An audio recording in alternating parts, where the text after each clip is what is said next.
guys, and welcome back to this channel. In this video I'll be showing you guys how you can generate this barcode ID on Google Sheets. So select the barcode cell, and you're just going to select everything, go to the fonts. If you can't find it, go to more fonts, but it's going to be the Barcode 39 fonts. Then you're just going to press this formula, quotation mark, and then star sign, quotation mark. And then you're going to select the cell here, and then you're going to select the and then the cell, and then the and symbol again, and you're going to do the same thing, quotation mark, star sign, quotation mark.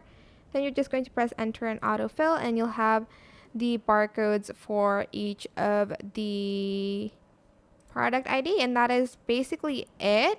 Let me just, whoops. Hold on. Can I not? I don't know why it's okay. But yeah, that is it. I hope this tutorial is helpful for you guys. Don't forget to like, comment, share, and also subscribe to this channel if you haven't done that already. If you have any more questions, just leave it in the comment section down below. I will try my best to answer them all for you guys. And if you found this video helpful, please click the thanks button above the description box down below. That is it. Thank you so much for watching. Bye.